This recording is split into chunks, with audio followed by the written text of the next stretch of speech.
우리 옆에 분들하고 같이 한번 인사하십시다. 당신의 미소가 그리웠습니다. 미소를 지면서. 네.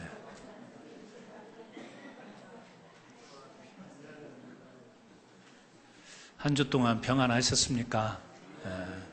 여러분들이 그리웠습니다. 믿어주시기 바랍니다. 오늘 또 하나님께서 우리에게 은혜 주실 줄로 믿습니다. 우리가 이제 지난주까지 창세기의 말씀을 쭉 살펴봤고요. 이제 오늘부터는 몇 주 동안 예배소서의 말씀을 우리가 같이 나누게 될 겁니다. 예배소서의 말씀을 우리가 함께 나눌 때 여러분이 그러한 좀 믿음의 욕심을 좀 냈으면 좋겠습니다. 우리가 늘 보는 성경이지만 이번 기회를 통해서 내가 예배소서가 정말 어떤 말씀인지 좀 분명하게 내가 배우고 또 알고 실천하는 삶을 살아야 되겠다. 이런 욕심을 좀 내셨으면 좋겠습니다. 그래서 예배소서 첫 시간인데요. 여러분, 예배소서 우리가 너무 잘 알고 있지 않습니까? 바울이 예배소 지역, 지금의 터키입니다. 2차 전도여행 때 그곳에 3년간 머무르면서 교회를 세웠죠. 다른 곳도 바울이 복음을 전했고 교회가 세워졌지만 우리가 성경을 통해서 볼 때 이 에베소만큼 바울에게 참 소중하게 여겨졌던 교회가 없지 않는가 이렇게 생각이 되어질 정도로 이 바울은 굉장히 에베소 교회를 그렇게 관심 가지고 애착을 가졌었습니다. 이제 지금 우리가 이 예배소서가 쓰여진 배경을 잘 알지만 AD 61년에서 63년경에 이 바울은 로마의 감옥에 갇히게 되죠.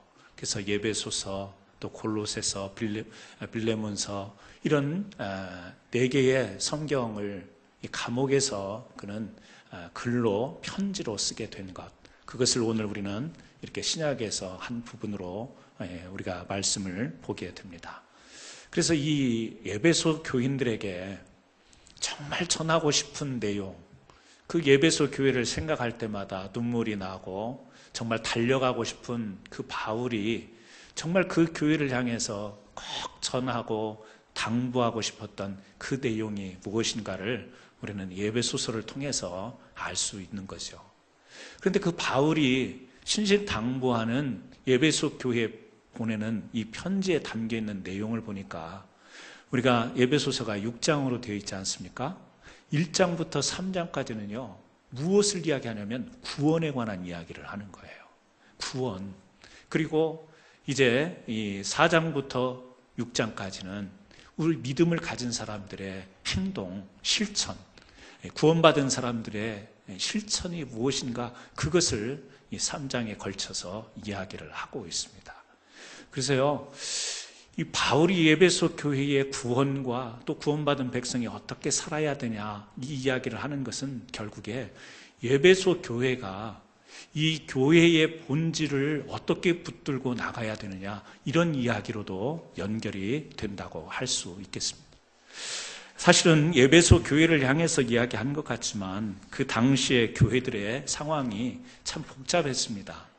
왜냐하면 구약에서 이제 신약으로 넘어오면서 구약의 율법과 신약의 복음이 이 많은 사람들에게, 믿는 사람들에게, 특히 유대인들, 또 이스라엘을 떠나와서 다른 지역에 사는 이 유대인들에게 굉장히 쉽지 않은 문제였어요.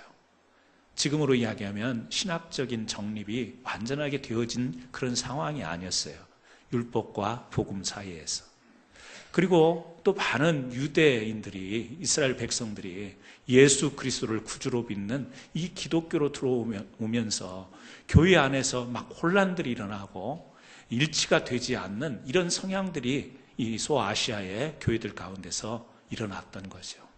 거기에다가 또 이 에베소 지역, 다시 말하면 이스라엘이 아닌 지역에서는 이 헬라의 영향 때문에 그 영지주의라고 하는 이 잘못된 이단의 교리들이 교회를 막 혼동을 일으킬 수 있는 그런 아주 혼란스러운 사상들이 교회 안에 들어왔던 때입니다. 거기다가 역시 에베소 지역은 그 당시에 아주 발달된 도시입니다. 문명이. 그리고 이렇게 무역이 성행했던 배가 들어오고 나가는 이런 지역이어서 헬라적인 이 도시 문명이 들어오면서 굉장히 음란하고 타락한, 다시 말하면 윤리적으로 이 백성들로 하여금 굉장히 타락하게 만드는 이런 영향적인 요소들이 있었어요. 그러니까 다양한 그 상황적인, 사회적인 상황, 또 내부적인 신앙적인 혼란, 이런 것으로부터 분명하게 교회는 무엇을 붙들고 성도는 무엇을 붙들고 믿음 생활을 해야 되느냐, 이것을 이 바울은 감옥 속에서 에베소 교회를 생각하면서 잘 정리해서 그것을 전해준 거죠. 그래서 우리가 이 말씀을 딱 이제 에베소서를 읽다 보면, 처음에 1장을 쭉 읽다 보면 두드러지게 보이는 그런 단어와 문장이 있어요. 그게 뭐냐면 오늘 말씀의 제목인데요, 찬송하리로다. 자, 1장부터 3장까지는 구원에 관한 이야기를 바울이 했다고 그랬죠. 근데 그 구원에 관한 이야기를 하면서 먼저 이렇게 툭툭 바울에게서 튀어나오는 용어가 있는데, 그게 뭐냐면 찬송이라는 단어예요. 찬송. 하나님을 찬송할지로다. 하나님을 찬양해야 된다. 하나님을 찬양하는, 찬송하는 이 이야기가 나와요. 왜 그렇죠? 하나님께 구원을 받은 우리가 할 수 있는 최고의 것은 찬송이다. 지금 이런 이야기죠. 하나님 앞에 구원받은 사람들이 할 수 있는 것은 뭐냐? 찬송이다. 이것을 다른 이야기로 하면 찬송은 아무나 할 수 있는 게 아니다. 찬송이라고 하는 것은 그냥 입으로 부르는 노래가 아니다. 찬송은 가슴으로 느끼면서 부르는 게 찬송인데, 가슴으로 무엇을 느끼냐? 하나님이 죄인된 나를 구원하여 주신, 죄 가운데서 자유케 하여 주신 그 해방의 은혜를 내가 가슴으로, 감동으로 느끼면서 노래를 부르는 것, 그것이 진짜 찬송이고, 그 찬송을 우리가 불러야 되는 것이다. 그래서요, 오늘 그 찬송하리로다 그러면서 우리가 1절부터 6절까지 읽었지만 1절부터 14절까지 계속해서 찬송을 반복하고 있어요. 자, 여기 말씀을 보게 되면 4절 말씀, 6절 말씀과 12절 말씀과 14절 말씀을 한번 보시기 바랍니다. 오늘 제가 굉장히 친절함을 베풀려고 설교 말씀 노트까지 만들어 가지고 왔어요. 그래서 여러분들이 그걸 좀 말씀을 들으시면서 성경을 일일이 찾으려면 복잡하니까 그것을 좀 보시면서 말씀을 나눴으면 좋겠는데요. 일단은 예배소서는 우리가 성경을 펼쳤으니까 6절 말씀, 그리고 12절 말씀, 14절 말씀에 계속해서 무슨 이야기가 나오냐면 찬송하게 하려는 것이다, 이 말이 나와요. 12절에도 찬송이 되게 하려 하심이라. 14절에도 보면 찬송하게 하려 하심이라. 여러분, 하나님이 우리를 구원하신 이유, 목적이 뭐냐? 지금 이 말씀을 요약해 보면 하나님께서는 우리를 왜 구원하셨는가?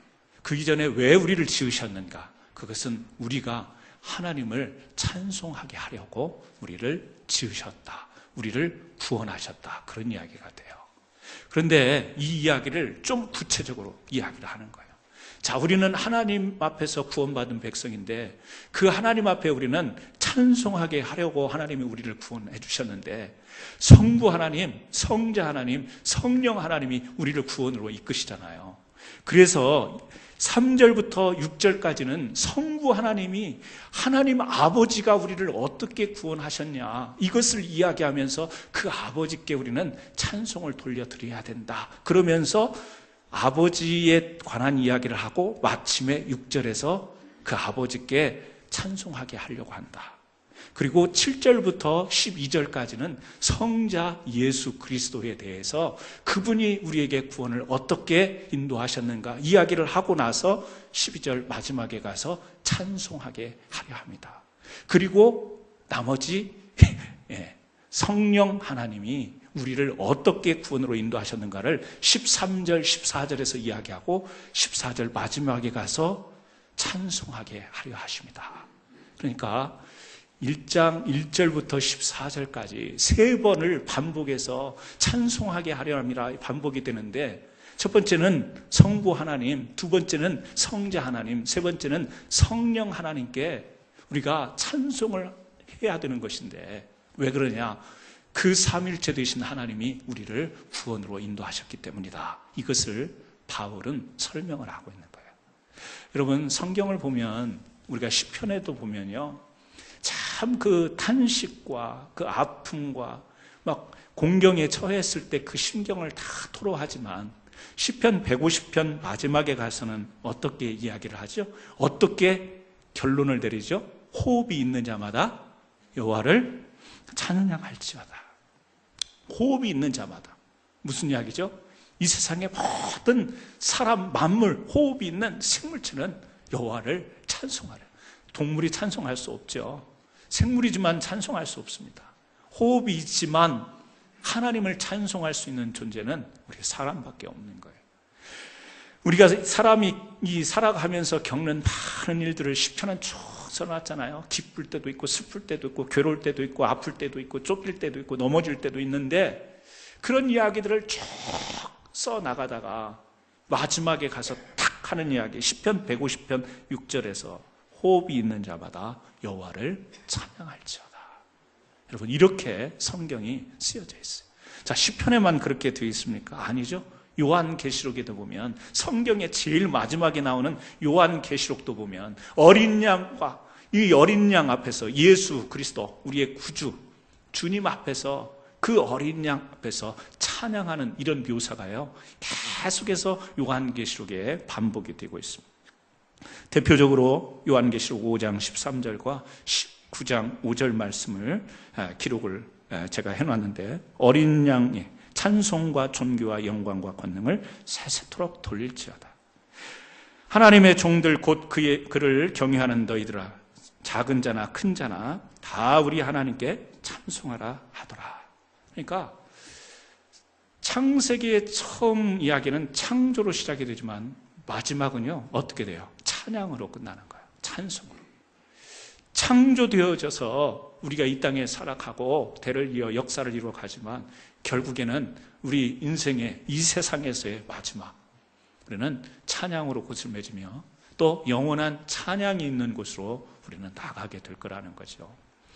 여러분, 이렇게 지금 바울은 먼저 성부 하나님, 이 하나님께 우리가 찬양을 드려야 되는 그 구원의 은혜가 무엇이냐, 이것을 이야기하는데, 오늘은요, 그래서 1절부터 6절까지 성부 하나님께 영광과 찬송이 되게 하려는 우리들을 한번 생각해 보려고 합니다. 여러분, 하나님 아버지께서 우리에게 베푸신 구원의 은혜가 뭐죠? 오늘 말씀을 보니까 3절에 찬송하리로다 하나님 곧 우리 주 예수 그리스도의 아버지께서 그리스도 안에서 하늘에 속한 모든 신령한 복을 우리에게 주시되, 첫 번째 내용이 이거예요. 뭐예요? 신령한 복을 우리에게 주시는 은혜예요. 그런데 그 신령한 은혜를 누구를 통해서 주죠? 여기 보니까 주 예수 그리스도, 주 예수 그리스도의 아버지께서 그리스도 안에서 우리에게 신령한 복을 주신다, 이렇게 이야기를 하고 있어요. 여러분, 저와 여러분은 다 하나님의 신령한 복을 받은 구원의 백성인 줄 믿습니다. 혹시 그렇게 생각하지 않는 분이 계시면 오늘 이 시간에 확 뒤집어지기를 바랍니다. 어떻게 해요? 신령한 복을 받아 누리는 분으로. 여러분, 오늘 바울은요, 제일 먼저 그 아버지 하나님, 그 성부 하나님이 우리에게 주신 은혜를 생각하면서 그분은 바로 우리에게 신령한 복을 주신 분이다. 영어로 신령한 복, 여러분 잘 알죠? Spiritual blessing 이렇게 써 있습니다. 영적인 복이에요. 세상의 복이 아니에요. 육체적인 복이 아니라 Spiritual blessing이에요. 영적인 복. 그래서 우리가 이 에베소서 2장으로 넘어가 보면 2장 1절에 그런 말씀을 하고 있어요. 그는 허물과 죄로 죽었던 너희를 살리셨도다. 신령한 복의 실체는 뭐냐면 허물과 죄로 죽었던 우리를 살리는 것이 이게 영적인 복이라는 사실이에요. 여러분, 영적인 복 그러면 우리는 갑자기 무엇으로 대답을 해야 될지 습관적으로 알면서도 표현하기가 복잡해져요. 예배소서의 표현대로 이야기한다면 영적인 복은 뭐냐? 우리가 살아나는 거야. 살림을 받는 거예요. 어디에서? 허물과 죄로 죽었던 우리를 하나님이 살려주시는 것. 이게 뭐냐면 신령한 복이라는 사실이에요.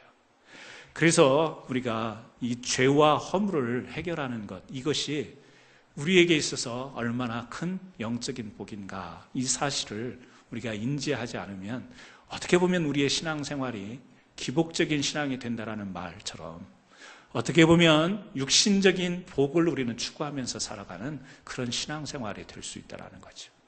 신령한 복을 말하면서도 계속해서 육신의 복을 생각하는 사람이 있습니다. 하나님께 예배하고 기도하고 찬송하면서 하늘의 신령한 복을 주시옵소서 그러면서 그 자기가 생각하고 마음에 그리는 복은 많은 경우에 육신의 복을 생각하면서 신령한 복으로 구하는 것을 우리가 보는 경우가 많이 있죠. 여러분, 영적인 눈이 열려야 영적인 복을 알아차릴 수가 있는 거예요. 성령은 우리로 하여금 영적인 눈을 열어주십니다. 좀 다른 표현으로 이야기하면 영적인 마음을 열어주시죠. 내가 열려고 되는 것도 아니에요.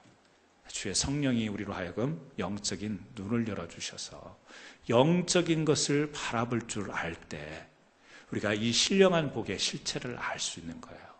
아니, 죄와 허물로 죽을 수밖에 없는 그것도 인정을 못하죠? 내 죄가 죽을 죄인가? 내가 그렇게 죽을 죄를 지었는가? 이 죄에 대해서 자기 스스로 인정하지 못할 뿐더러 또 그 죄가 해결받았다고 해서 그것이 그렇게 무슨 큰 복인가? 이렇게 생각할 수 있는 것. 뭐죠? 하나님을 모르는 자들은 그렇게 여길 수 있습니다. 신령한 복이 복으로 느껴지지가 않는 거예요. 복으로 와 닿지가 않는 거예요. 그런데 하나님의 영에 의해서 이 믿음이 싹이 트고 믿음으로 말씀을 보게 되고 말씀이 내 마음과 내 삶에 다가올 때 우리는 영적으로 열린다 그러죠? 그럴 때 이 말씀이 이해가 되는 거예요. 아, 그렇구나.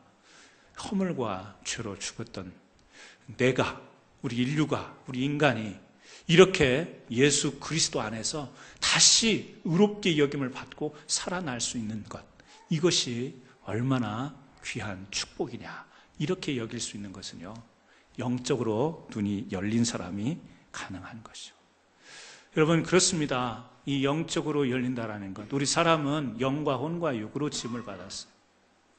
영과 혼과 육으로 짐을 받아서 우리가 육신의 한계 가운데 살아가는 것 같지만 혼적인 부분이 있지 않습니까? 어젯밤에 혹시 꿈을 꾸셨습니까?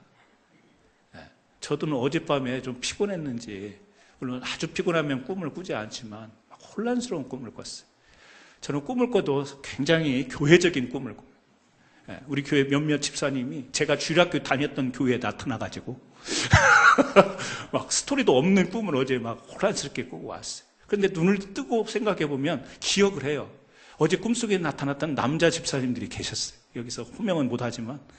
그래가지고 제 어렸을 때 다녔던 그 교회에 나타나가지고 막 저한테 막 뭐 이야기도 하고 막 이랬습니다. 사실입니까? 아니에요. 그리고 제가 막 그렇게 그런 것을 스토리를 만들어내서 제가 의도적으로 막 생각을 해냈습니까? 아니에요. 그냥 눈 감고 잤는데 그런 것이 기억에 남을 정도로, 그리고 이렇게 이야기로 전할 수 있을 정도로 이렇게 남아있는 거 뭐죠? 혼을 가진 존재이기 때문에 가능한 거예요. 그러면 성경은 우리가 영과 혼으로만 되어 있느냐? 그렇지 않죠. 육과 혼으로만 되어 있느냐? 아니죠. 우리가 영도 가지고 있다. 우리가 영도 하나님으로부터 이 부여를 받은 그런 존재라고 이야기를 하고 있습니다. 그래서요, 우리는 어떻게 보면 이 땅에 살면서도 영적인 실체를 사모하면서 살아가죠. 지금 이 땅이라고 하는 이 나라에서 살고 있지만 우리가 하나님 나라를 생각하는 거죠. 영적인 눈이 열린 자들, 영적으로 열린 자들. 저는 미국 시민권자입니다. 미국 사람입니다. 한국계 미국인이라고 부릅니다. 하지만 저는요, 늘 한국 뉴스를 봅니다. 어제도 한국 뉴스를 봤고, 올림픽 지금 이제 열렸지 않습니까?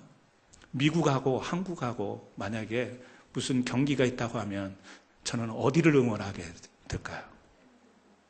각자 맡기겠습니다. 하지만 저는 한국을 응원할 겁니다.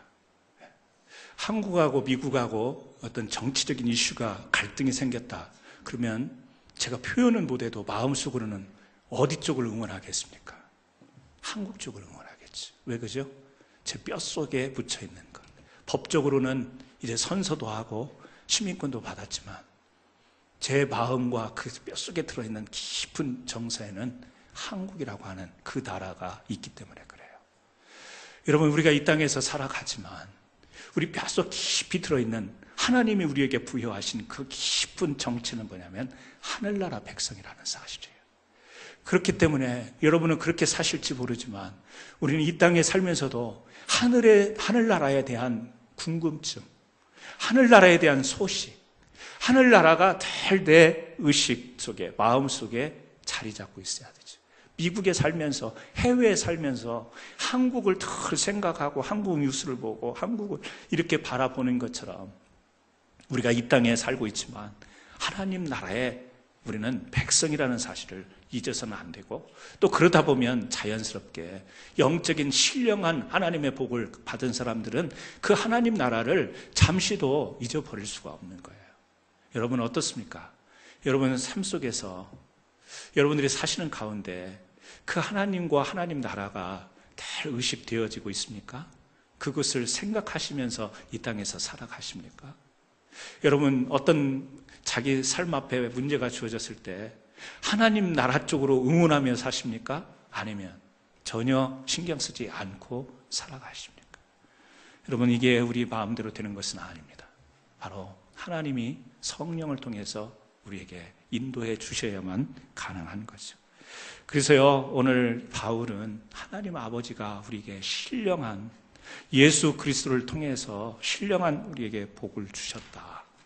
신령한 복은 그 영적으로 뛴 자들이 붙잡을 수 있고 참여할 수 있는 것인데, 이 땅에 살아가는 우리들이 그렇게 단번에 구원이라는 것이 단번에 완성으로 이루어지는 게 아니라 구원의 확신을 가지고 살지만 어떻게 해요? 하나님의 영적인 실체를 붙잡고 그것을 의식하고 그렇게 살아가도록 끊임없이 배우면서 살아가는 삶의 노력이 교회 안에서 이루어져야 된다. 이것을 에베소 교회에 편지하는 거죠. 오늘 우리에게 편지하는 거죠. 어떻게 해요? 신령한 복을 받은 사람들이니까 그 하나님 나라를 좀 의식하면서 살아야지. 이 세상이 전부인 것처럼 살지 말고, 이 세상이 다인 것처럼 살지 말고, 비록 이 땅에 살지만 하늘의 그 은혜를, 하늘의 그 구원을 생각하면서 살아가야지. 우리가요, 이 살다 보면 참 이 세상이 전부인 것 같지만, 크게 보이지만 그게 아닐 수 있어요. 제가 이번에 아이들, 우리 유스그룹 아이들 수련회 같이 가면서 둘째 날 좀 마음 먹고 16년 됐나요? 17년 됐나요? 제가 미국에 와서 두 번째 살았던 곳, 콜롬비아 사우스캐롤라이나에서 4개월 처음에 살고, 그 다음에 이제 신시내티, 데이톤 중간에 있는 조그마한 레바논이라는 마을에 거기서 한 10개월 살았는데, 이 회귀 본능이 있다고, 고향은 아니지만 가고 싶어, 한번 가보고 싶은 거예요. 그래서 작년에도 재작년에도 이렇게 가려다가 2시간밖에 안 걸리는데 못 갔어요. 근데 이번에는 마음 먹고, 그거 왠지 또 옛날이 생각이 나잖아요. 그래서 이번에 한번 가봤어요. 그 살던 아파트, 그리고 다녔던 미국 교회를 한번 밖에서 이렇게 휙 둘러보고 이렇게 왔는데요. 딱 나오는, 저도 모르게 나오는 입이, 내가 이런 데서 살았어? 이 이야기가 나와요. 아파트가요, 그 시골에, 그 당시에 350불 렌트비였는데요. 지금 가보니까 왜 이렇게 조그마해요? 두 식구니까 뭐 충분히 살기는 했지만, 지금 딱 보니까 그냥 두 눈 안에 너무 좁게 보이는 거예요. 작게 보이는 거예요. 그러면서, 내가 이런 곳에도 살았네. 그리고 그 동네를 나오면서, 우리가 이런 시골에서도 살았네. 그런 마음이요, 저절로 저도 모르게 입에서 나오죠. 아마 우리가 하나님 나라에 가면 이 지구를 보면서, 우리가 살았던 이 땅을 보면서 아마 그렇게 이야기하지 않을 거예요. 우리가 저런 곳에서 살았네. 아이고, 지구, 미국, 우리는 그때 되게 크다고 느끼면서 한국에 몇 배 드는 땅에서 산다고 막 자랑도 하고 그랬는데, 지금 보니까 참 저런 데서 우리가 살았네. 거기에다가 또 캔사스 시티로 좁혀 들어가면, 이야, 그 가운데서 또 우리가 저런 곳에서 살았어? 예. 장소만이 아니라 삶의 내용을 보면서 하나님 나라에서요, 야, 어떻게 저렇게 살았지? 왜요? 저도 16년, 17년 전에 그때 미국 처음 왔을 때, 뭐 미국 오신 분들 다 처음에 고생 안 한 분 계십니까? 다 고생하잖아요. 정착하고 적응하기 위해서. 아무리 물질적으로 풍요하고 아무리 공부를 하고 와도 미국에 처음 발을 내디딜 때 얼마나 어렵습니까?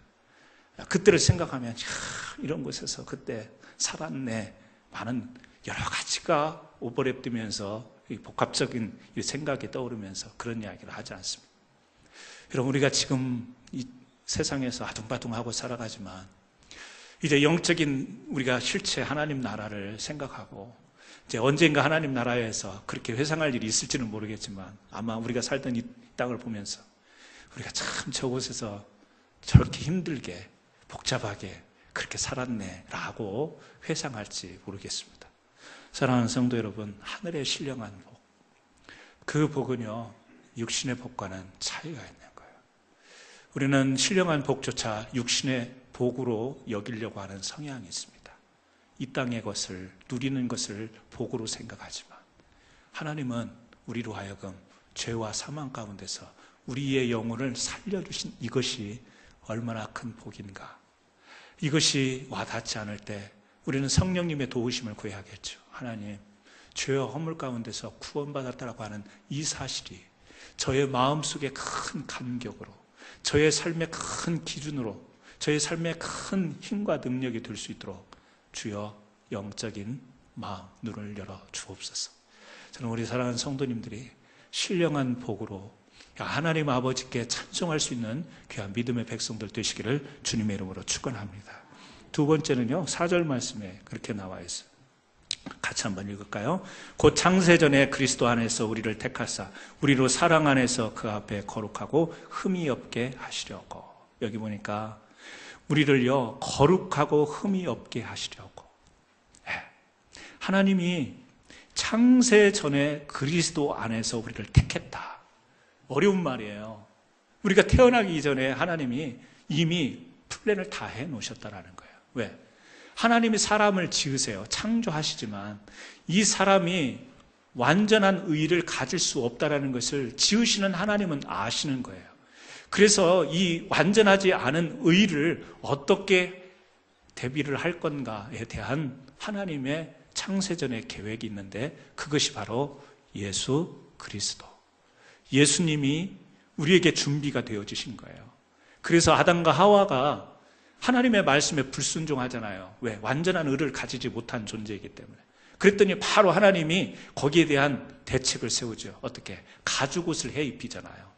짐승을 잡아서 피를 흘리고 이 가죽옷을 해 입히고, 그리고 이 여자의 후손과 이 뱀의 후손이 어떻게 해요? 대결되지만 여자의 후손이 이 뱀의 머리를 상하게 할 것이라는 바로 예수 그리스도가 이 사탄의 무리들을 물리칠 것을 이미 창세기에서 아담과 하와가 타락할 때, 완전하지 못하고 의롭지 못할 때 이미 말씀을 예언으로 주시는 것을 우리가 볼 수 있죠. 뭐죠? 이미 계획되었다는, 이미 준비된 거예요. 아담과 하와뿐만 아니라 모든 인류가 온전한 의를 갖지 못한다는 것을 아셨기 때문에 바로 예수 그리스도를 통해서 사람들을 의롭게 하시겠다는 계획을 가지신 거죠. 그래서 여기도 보면 거룩하고 흠이 없게 하시려고. 여러분, 우리가 아무리 흠이 없고 거룩하려고 이태리 타올 아니면은 그 별 몇 배 센 것으로 문질러도 우리는 깨끗해질 수가 없는 거예요. 육신에 묻은 때는 지울 수 있을지 모르지만 우리 안에 흐르는 그 피와 그리고 우리 정신과 우리 혼 속에는 그 가지고 있는 그 죄는 우리가 스스로 씻을 수가 없습니다. 그래서요, 하나님 아버지가 우리에게 주신 그 구원의 은혜는 뭐냐? 예수 그리스도를 창조 전부터 계획하셔서 우리의 허물, 우리의 죄, 우리가 흠이 있지만 그것을 흠이 없도록 대신 감싸주시는 예수 그리스도의 사랑, 은혜를 준비하시고 우리에게 베풀어 주신 것이다. 그래서 우리는 그 하나님을, 그 아버지를 찬송할 수밖에 없다. 그 아들을 통해서 준비해 놓으신 사랑을 베풀어 주신 그 하나님을 찬송할 수밖에 없다. 이것을 이야기하는 거죠. 여러분, 구원의 은혜, 우리는 하나님을 생각할 때, 용서해 주시는 하나님을 생각할 때 은혜를 우리가 더 느끼죠. 뭔가 잘못했는데 그 사고를 치고 난 뒤에 그것을 용서해 줄 때, 하나님 나를 이렇게 용서해 주시니 감사합니다. 우리 설교 말씀도 그렇잖아요. 우리가 뭔가 허물도 있고 흠이 있는데 설교의 메시지가 그럼에도 힘내십시오. 하나님은 용서해 주십니다. 다시 새 힘을 얻고, 이러면 막 은혜가 되는데 하지 마십시오 그러면요, 목사님이 율법적인 설교를 하고 막 하지 말라는 설교만 하고 자기는 그렇게 안 하나 막 그러고 은혜가 안 되는 거예요. 용서와 이해와 이런 메시지를 전해주면 은혜가 돼요. 그런데 하지 마세요 이러면 은혜가 안 돼요. 우리 자녀들 집에서요, 이 음식이 이 아이의 연령과 이 아이의 건강 상태로는 이게 음식이 이걸 먹으면 해로울 거예요. 그래서 아이에게 먹지 마, 이거 먹지 마라. 음식이지만 너 이거 너한테 안 맞는 거야, 먹지 마. 여러분, 이 먹지 마 하는 아빠 엄마의 그 당부가 정말 감사할까요? 아니면 먹지 말라고 했는데도 먹고 난 뒤에 탈이 나서 이제 엄마 아빠가 정신을 못 차리고 그 아이를 병원으로 실어 나르고 막 애를 닳고 주사를 맞고 이래서 이제 집으로 겨우 회복이 돼서 집으로 와서 그 아이가 아빠 엄마를 보면서, 야, 아빠 엄마가 이렇게 나를 챙겨주시고 이렇게 내가 아프고 힘들 때 그래도 엄마 아빠밖에 없구나. 참 그 엄마 아빠에 대한 은혜를 느끼잖아요. 여러분은 어느 때 더 은혜를 느끼겠어요? 물론 나를 잘 챙겨주고 이렇게 하는 것 같지만 그 음식을 네가 이걸 먹으면 탈이 날 거라는 것을 이미 알고 아예 그것을 딱 선을 그어주는 이 아빠 엄마의 이 명령, 하지 마, 그거 먹으면 안 돼, 이게 은혜가 될까요? 아니면 먹고 여러 가지로 뒤집혀지고 얻어 터진 뒤에 돌봐줘서 회복한 뒤에 나를 보살펴주는 아빠 엄마의 은혜가 클까요? 여러분, 잘 생각해 보면 과감하게 단호하게 먹지 마, 이게 어떻게 보면요 우리에게 더 큰 은혜인 거예요. 왜? 아니까. 이거 하면 너한테 해로운 거야. 이것에 대한 분명한 내용을 알고 경계를 그어주는 것, 이게 사실은 더 큰 은혜예요. 우리는요, 은혜 그러면 사고 난 뒤에 이렇게 보살펴주고 다 회복시켜주는 쪽으로 은혜를 많이 생각해요. 그래서 메시지도 하라 하지 마라 이렇게 나오면 되게 딱딱하게 느끼지만 막 어떻게 보면 용서해주고 사랑으로 막 감싸주고, 그래서 구약에 보면 하지 마 막 단호하게 이러잖아요. 근데 신약에 예수님이 나타나가지고 막 현장에서 붙잡힌 여인도 막 용서해 주시는 모습, 이런 모습을 보면서 은혜를 받는데, 저는 여러분들이 그 조금 생각의 차이가, 조금 인식의 차이가 있어야 된다고 생각합니다. 그래서요, 하지 마, 이것이 더 큰 은혜로 다가올 수 있는 저와 여러분이 됐으면 좋겠어요. 왜? 우리의 인식 속에는 하나님이 나를 거룩하고 흠이 없게 하려고 하는 그분의 의도를 여러분들이 생각하시면서 믿음의 생활을 하셔야지. 흠이 난 뒤에 그것을 뒤치다꺼리 해주는 하나님을 은혜로 생각하면서 신앙생활하는 것은, 그것은 어떻게 보면 아주 우리가 적극적인 신앙생활이 못 되고 우리가 최선의 신앙생활이 못 되는, 물론 그러한 은혜도 있지만 우리 사람이 완벽하지 못하니까 넘어지고 쓰러난 뒤에 보살펴 주시는 은혜로 인도함을 받기는 하지만, 정말 하나님의 은혜를 아는 사람들은 뭐냐, 하나님이 나를 통해서 정말 거룩하고 흠이 없게 살아가기를 원하시는 그 하나님의 의도를 바로 알아차리고 그렇게 살아가려고 노력하는 것. 그런 사람들은 이 죄의 문제를 잘 이겨내죠. 죄를 안 지으려고 노력하지 말고 거룩을 생각을 하면서 거룩을 향해서 살아가려고 노력하다 보면 죄를 안 지어야지 이 문제가 나를 죄로부터 자유케 하는 게 아니라 하나님의 거룩으로 살아가야지, 하나님의 뜻대로 살아가야지가 바로 우리의 죄의 문제를 자연스럽게 해결해버리는 이와 같은 은혜 생활이 하나님 아버지로부터 주어지는 축복된 신앙생활, 저는 저와 여러분이 그런 믿음의 생활이 우리 삶 가운데 펼쳐지기를 주님의 이름으로 축원합니다. 그래서요, 그런 찬송이 있었으면 좋겠어요. 우리 찬송에 보면 맨날 천부의 의지 없어서 이런 찬송보다는 하나님 거룩 거룩 거룩 찬송하면서 하나님 흠이 없게 그 하나님이 주신 거룩을 유지하려고 일주일 동안 살았습니다. 하나님 얼마나 치열한 싸움을 살았는지 모릅니다. 하지만 이기게 하셨으니 감사합니다. 여러분, 이런 찬송이 우리 믿음의 성도들, 신령한 복을 받은 성도들이 부를 수 있는 찬송이 좀 됐으면 좋겠습니다. 물론 때로는 통곡하며 주저앉아서 우리 탄식하며 부르는 찬송이 우리 사람에게 어떻게 없겠어요만은, 그러나 거룩하고 흠없이 하나님이 원하시는 대로 살려고 노력했습니다.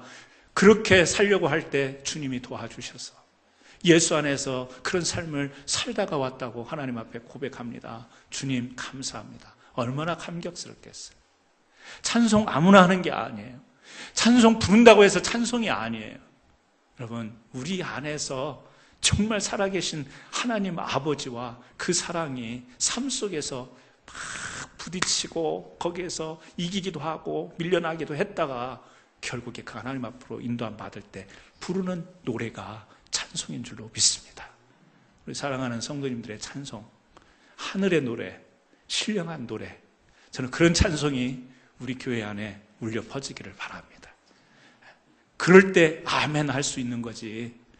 노래 오늘은 좀 잘 부르는 것 같네? 아멘. 오늘은 왜 이렇게 뭐가 안 맞아? 저 사람은 왜 저렇게 소리가 뛰쳐나와? 이거는요, 찬송을 부르고 찬송을 화답하는 게 아니에요. 우리가 어떻게 하죠?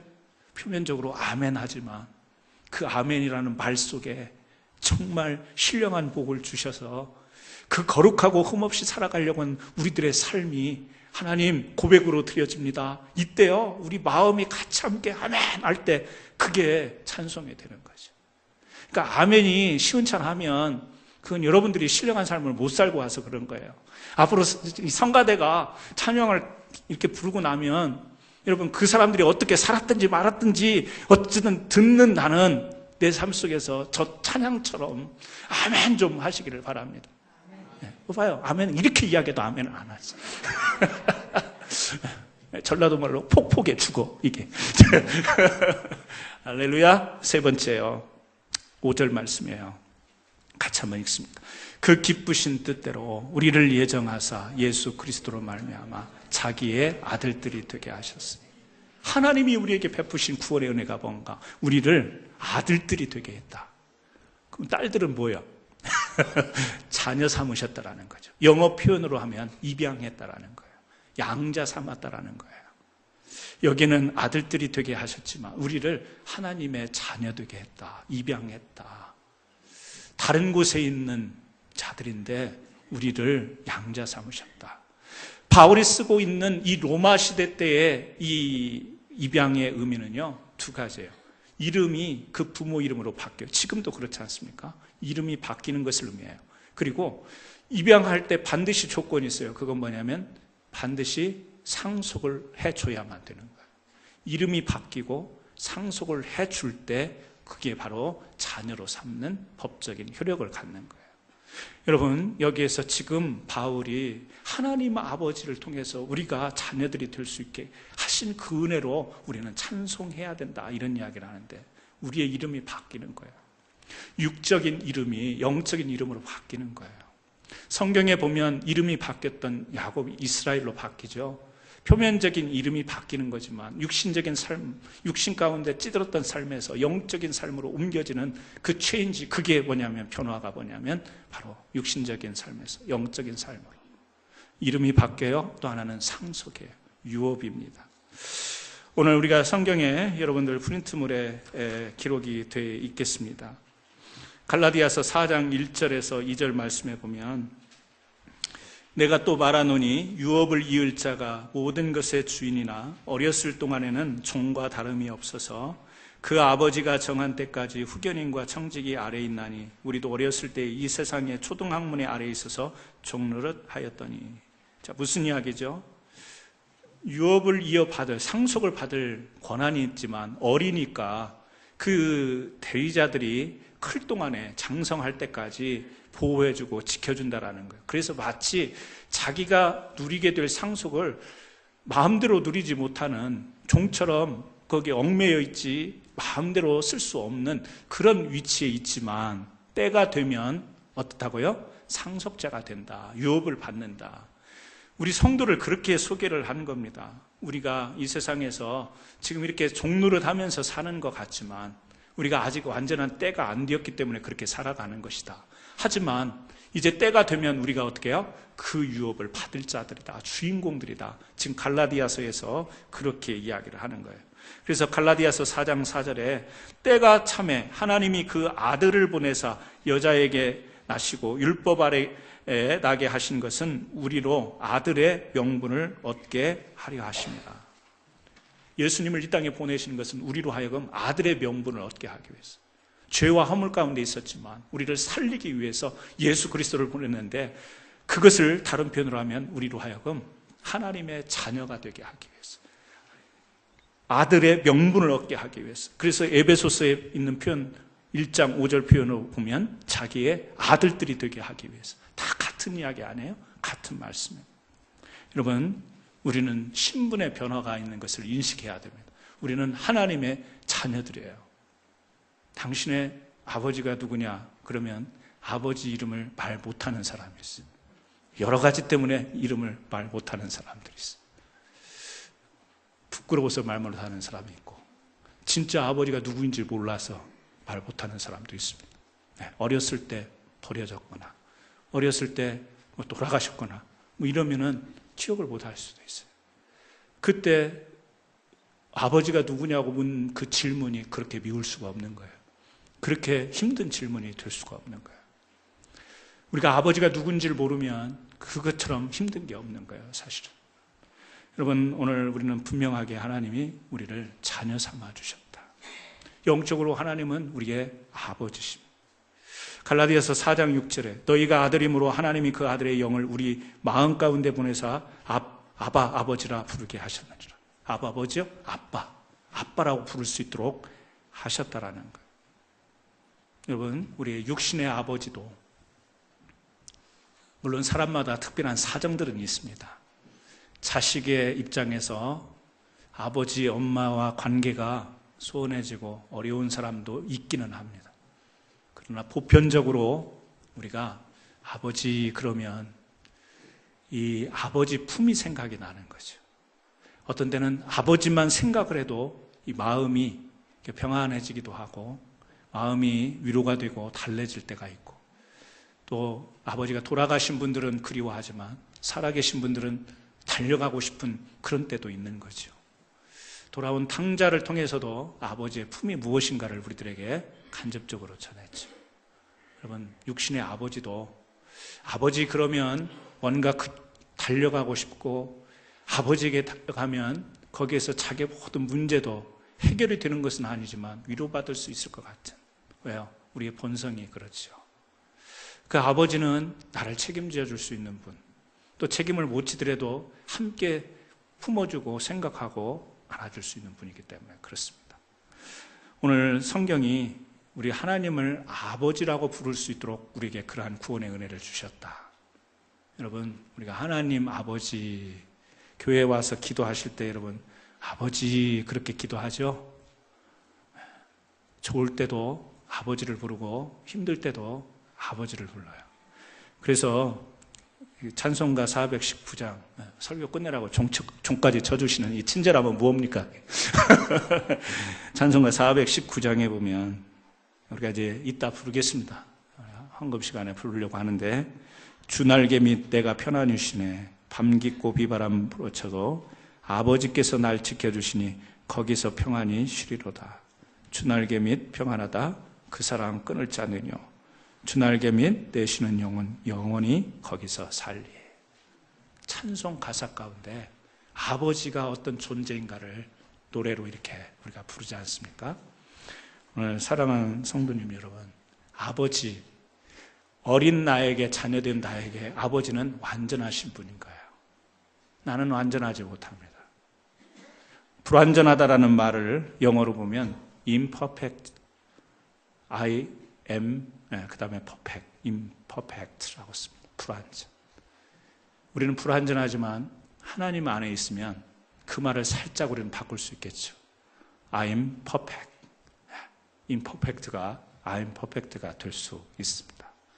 사랑하는 성도 여러분, 오늘 바울은 에베소 교회를 향해서 교회가 교회로서 아름답게 서기 위해서 에베소 교인들은 이 하나님 아버지에 대해서 어떤 찬송을 가져야 되는가를 우리에게 먼저 이야기해 주고 있어요. 저는 우리 캔사스 한인 장로교회가 교회다운 교회로 세상에서 원하는 교회보다는 하나님이 원하시는 교회 되기 위하여 여러분 그 하나님 아버지의 구원의 은혜를 분명하게 깨닫고 그것을 붙들고 완전하진 않지만 그렇게 살아가려고 노력하는 성도들의 모습이 있는 교회가 되기를 주님의 이름으로 축원합니다.